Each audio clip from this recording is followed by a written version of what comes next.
Even when he was intended to be the center of attention, Wolfowitz cut an indistinct presence. He was 57 and a father of 3, recently divorced, a slight, fast-graying academic for whom certain big thoughts were all-consuming, and everything else, manner of dress, posture, hair care, time of the next appointment, sleep, were relegated to afterthought. His default expression was one of mildly skeptical consideration, as if perusing the menu at an overpriced restaurant. For the past 3 decades, he had been a sort of backstage eminence in the Washington hierarchy, an important man to more important men. That was about to change, but at this moment Paul Dundee's Wolfowitz was just another vulnerable federal employee standing under an empty blue sky with the ruins of his office building before him. A half hour before, he had just concluded a breakfast in the Pentagon with Defense Secretary Donald Rumsfeld and 9 Republican members of the House Armed Services Committee. At some point during the breakfast, Rumsfeld had predicted that, while Americans were currently luxuriating in peacetime, an event somewhere in the world will be sufficiently shocking that it will remind the American people and their representatives in Washington how important it is for us to have a strong national defense. Rumsfeld was given to such proclamations, at once sage and lacking in utility.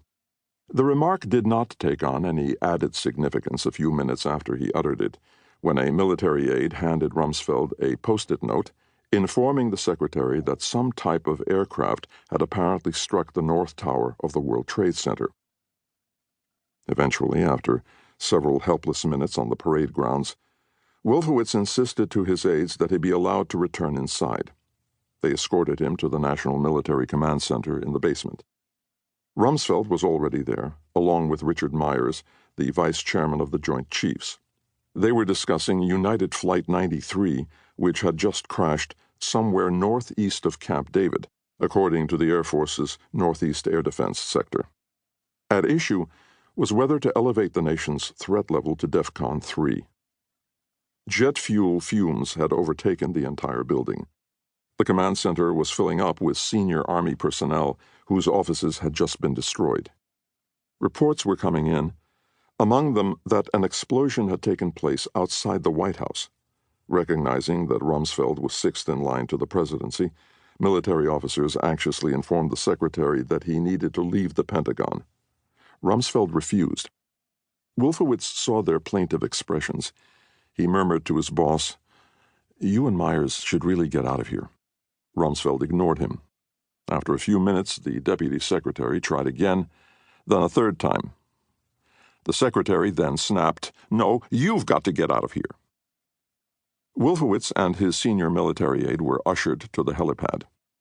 Hovering for a moment over the ghastly spectacle of the acrid plumes rising from the nation's defense headquarters, the helicopter then moved quickly, 75 miles in 40 minutes' time, cityscape giving way to the deep green ridges of Appalachia.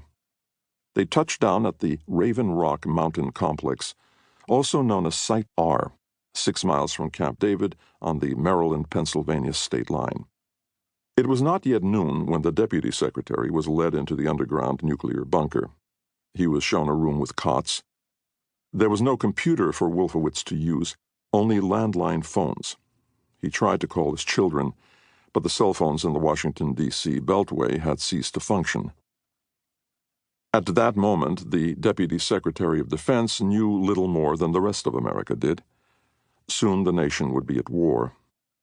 Within a year and a half's time, that war would expand dramatically, beyond Afghanistan, the country that had harbored the 9/11 attackers, to a country nearly 1,500 miles away, Iraq. In the months and years that followed, it would be almost universally stated, or rather overstated, that Paul Wolfowitz was the architect of this fateful expansion. 2 facts belie this characterization. First, the decision to invade Iraq was one made, finally and exclusively, by the President of the United States, George W. Bush, whom Wolfowitz had known for only the past 2 years, and not very well at that. Second, Bush made his decision without benefit of an architect's blueprint, and to the extent that there was such a document,